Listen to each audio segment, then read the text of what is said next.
ভারতকে গোটা ওয়ার্ল্ডের মধ্যে second largest fish producing country বলা হয় এবং এশিয়া মহাদেশের মধ্যে ভারত সবথেকে বেশি ফিশ মেল এবং ফিশ অয়েল তৈরি করে সারা বিশ্বে এক্সপোর্ট করে থাকে। আর তার জন্য তারা বড় বড় ইন্ডাস্ট্রি তৈরি করে রেখেছে। ভারতের এই সমস্ত ইন্ডাস্ট্রিগুলোতে ফিশ অয়েল তৈরি করার জন্য সবথেকে বেশি সার্ডাইন মাছ ব্যবহার করা হয়। শুধুমাত্র সার্ডাইন মাছই নয়, এর সাথে বিভিন্ন রকম মাছও ব্যবহার করা হয়। এমনকি পুঁটি মাছ থেকেও প্রচুর পরিমাণে ফিশ অয়েল পাওয়া যায়।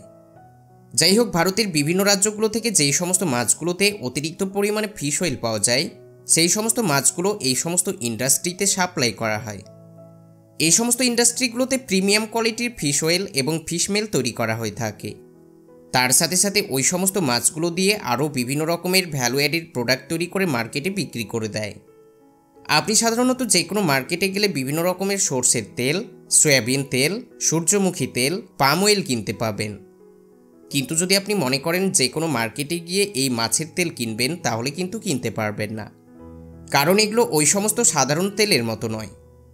এই মাছের তেলগুলো দিয়ে ক্যাপসুল তৈরি করে বিক্রি করা হয়। যারা বডি বিল্ডিং করে থাকে তারা হয়তো প্রত্যেকেই জানে এই ক্যাপসুলগুলো খেলে কি হয়। তাছাড়াও যারা বডি বিল্ডিং করে তারা কোনো না কোনো দিন তো এই ক্যাপসুল অবশ্যই খেয়েছে, কারণ এই মাছের তেল খেলে মাত্র 20 থেকে 25 দিনের মধ্যে যে কোনো মানুষের বডি তৈরি হয়ে যাবে। শুধুমাত্র যে বডি বিল্ডিং করার জন্যই এই মাছের তেলের ক্যাপসুলগুলো খাওয়া হবে এমনটা নয়। আমরা প্রত্যেকেই আমাদের শরীর ফিট রাখার জন্য এই তেল ব্যবহার করতে পারবো। এইভাবে মাছের তেল দিয়ে ওমেগা 3 ফ্যাটি অ্যাসিড ক্যাপসুল তৈরি করা হয়, যা মানবদেহের ইমিউনিটি পাওয়ার এবং হাড়ের সমস্যার সমাধান করতে গুরুত্বপূর্ণ কাজ করে থাকে। আপনি এগুলো যে কোনো ফার্মেসি থেকে কিনে সপ্তাহে 2 থেকে 3টি করে আরাম করে খেতে পারবেন। আর যদি আপনি মোটামুটি 2 থেকে 3 মাস পর্যন্ত খান, তাহলে আপনি নিজে নিজেই বুঝতে পারবেন এই ফিশ অয়েল যেটা আমাদের শরীরের জন্য কতটা ইম্পর্টেন্ট। তাই বলে কিন্তু আপনি এই মাছের তেল যেন ওভারডোজ না নিয়ে নেন, নাহলে আপনার অনেক বড় ক্ষতি হয়ে যেতে পারে। কিন্তু আপনারা কেউ কি বলতে পারবেন ভারতের এই সমস্ত ইন্ডাস্ট্রিগুলোতে মাছগুলো থেকে কিভাবে তেল বের করে নিচ্ছে? যদি ওই সমস্ত ইম্পর্টেন্ট ইনফরমেশনগুলো জানতে চান, তাহলে ভিডিওটিকে একদম শেষ পর্যন্ত দেখবেন, কারণ আজকের ভিডিওতে আপনাদেরকে সমস্ত রকমের ইম্পর্টেন্ট ইনফরমেশন দেওয়া হবে। আসলে বড় বড় ইন্ডাস্ট্রিগুলোতে কিভাবে মাছগুলো থেকে তেল বের করে ক্যাপসুল তৈরি করে মার্কেটে বিক্রি করা হচ্ছে। বর্তমানে ওমেগা 3 ফ্যাটি অ্যাসিড ক্যাপসুলগুলোর মার্কেট চাহিদা প্রচুর পরিমাণে বেড়ে গিয়েছে, কারণ এই ক্যাপসুলগুলো অ্যাডভান্স টেকনোলজির সাহায্যে তৈরি করা হচ্ছে। তাছাড়াও এই ফিশ অয়েল তৈরি করার জন্য কোনো রকম আদার্স ইনগ্রিডিয়েন্টস ব্যবহার করা হয় না, শুধুমাত্র মাছের টিস্যু থেকে তৈরি করা হয়, যা আমাদের শরীরে প্রচুর পরিমাণে বেনিফিটস পাওয়ার কারণে এগুলোর মার্কেট ডিমান্ড প্রচুর পরিমাণে হাই হয়ে গিয়েছে। যাই হোক, ভিডিওটিকে একদম শেষ পর্যন্ত দেখতে থাকুন, কারণ ওমেগা 3 ফ্যাটি অ্যাসিড ফিশ অয়েলের ব্যাপারে সমস্ত ইনফরমেশন পেয়ে যাবেন। যাই হোক, আজ আপনারা নতুন কিছু জানতে চলেছেন, তো চলুন বেশি দেরি না করে শুরু করা যাক। এই মাছের তেলে প্রচুর পরিমাণে ওমেগা 3 ফ্যাটি অ্যাসিড পাওয়া যায়, তার সাথে সাথে ইপিএ এবং প্রচুর পরিমাণে ডিএইচএ পাওয়া যায়। আর এই সমস্ত উপাদানগুলো যদি আপনি সঠিক মাত্রায় খেতে পারেন, তাহলে আপনি 1 মাসের মধ্যেই বডি বিল্ডার হয়ে যেতে পারেন। আর প্রত্যেকটি বডি বিল্ডার এই ওমেগা 3 ফ্যাটি অ্যাসিড ক্যাপসুল কিনে খায়। যেহেতু সবথেকে বেশি মাছে ওমেগা 3 ফ্যাটি অ্যাসিড পাওয়া যায়, সেই কারণে পৃথিবীর প্রায় প্রত্যেকটি ডাক্তার অন্ততপক্ষে সপ্তাহে 1 দিন করে মাছ খেতে বলে। আর এই উপাদানটি আমাদের শরীরে ওজন কমানো থেকে শুরু করে আমাদের স্কিন, চুল, তার সাথে সাথে হাড়ের জন্য অনেক কার্যকারী প্রমাণিত হয়েছে। তাছাড়াও যদি আপনি ঠিকঠাক এই ফিশ অয়েল খান, তাহলে আপনার ইমিউনিটি পাওয়ারও কয়েক গুণ বৃদ্ধি পাবে। উদ্ভিদ থেকে যেই সমস্ত ওমেগা 3 ফ্যাটি অ্যাসিড পাওয়া যায়, যেগুলোর কোয়ালিটি খুব একটা ভালো হয় না, আর সেই কারণেই ফিশ অয়েলের মার্কেট ভ্যালু প্রচুর পরিমাণে বৃদ্ধি পেয়েছে। চলুন সর্বপ্রথম দেখে আসি আসলে এই ধরনের বড় বড় ইন্ডাস্ট্রিগুলোতে কিভাবে ফিশ অয়েল এবং ফিশ মেল প্রোডাকশন করা হচ্ছে। ফিশ অয়েল প্রোডাকশন করার জন্য সর্বপ্রথম নদী এবং বড় বড় সমুদ্র থেকে প্রচুর পরিমাণে মাছ ধরে নিয়ে আসা হয়। এই সমস্ত ইন্ডাস্ট্রিগুলোতে সবথেকে বেশি যেই সমস্ত মাছের তেল থাকে সেই সমস্ত মাছগুলো সিলেক্ট করা হয়। আর এই সমস্ত ইন্ডাস্ট্রিগুলোতে সবথেকে বেশি সামুদ্রিক সার্ডাইন মাছ সংগ্রহ করা হয়। তাছাড়াও দেশের বিভিন্ন বড় বড় পোর্ট থেকে এই মাছগুলোকে সাপ্লাই করা হয়। তারপর বড় বড় ট্রাকে ভর্তি করে নিয়ে চলে আসা হয় প্রসেসিং প্ল্যান্টে। তারপর ফ্যাক্টরিতে সমস্ত মাছের কোয়ালিটি চেক করে নেওয়া হয়। যেহেতু শুধুমাত্র এগুলোই র মেটেরিয়াল, সেই কারণে সবথেকে বেশি গুরুত্ব দিয়ে চেক করতে হয়।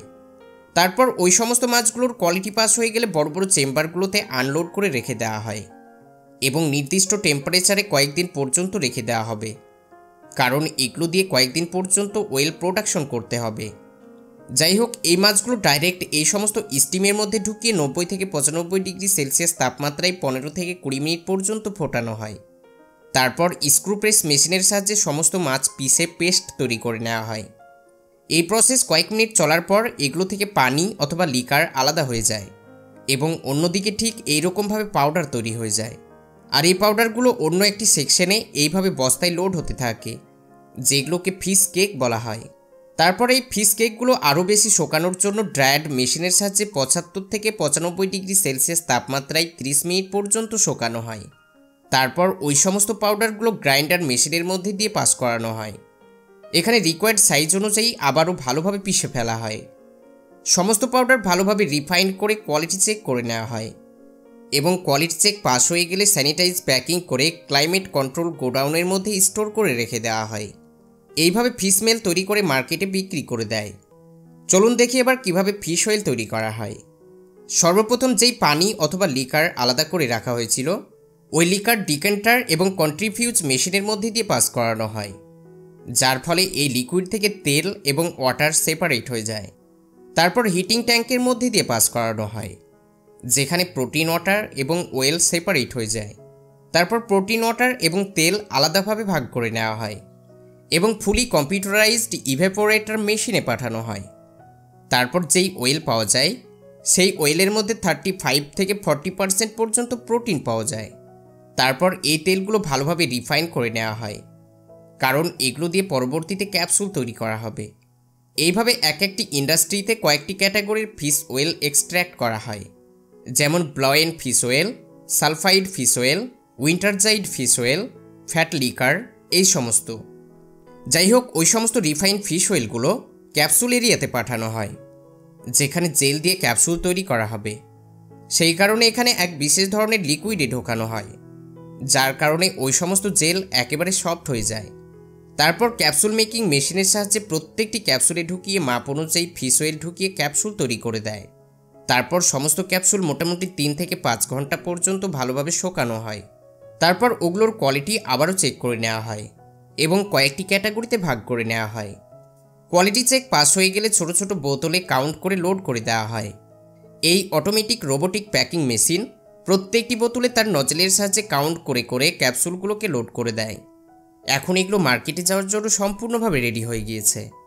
তারপরে এই omega 3 fatty acid fish oil ক্যাপসুলগুলো দেশ বিদেশের বিভিন্ন ফার্মেসিগুলোতে পাঠানো হয়।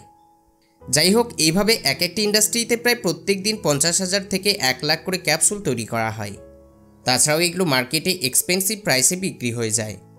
কিন্তু একটি কথা খেয়াল রাখবেন, বডি বিল্ডার হওয়ার জন্য যেন এগুলোর ওভারডোজ না নিয়ে নেন, নাহলে আপনার শরীরে বিভিন্ন রকমের রোগ দেখা দিতে পারে। সেই কারণে সাবধানে ব্যবহার করবেন এবং এই ক্যাপসুল খাওয়ার আগে অন্ততপক্ষে কোয়ালিফাইড ডাক্তারের সঙ্গে অবশ্যই পরামর্শ করবেন। তো বন্ধুরা, omega 3 fatty acid fish oil capsule তৈরি করার প্রসেস দেখে কেমন লেগেছে অবশ্যই নিচে কমেন্ট করে জানাবেন। আর ভিডিও যদি ভালো লাগে তাহলে ভিডিওতে অবশ্যই একটি লাইক করবেন এবং বন্ধুদের সঙ্গে শেয়ার করতে ভুলবেন না। আজ এই পর্যন্তই। ভিডিওটি সম্পূর্ণ দেখার জন্য অসংখ্য ধন্যবাদ।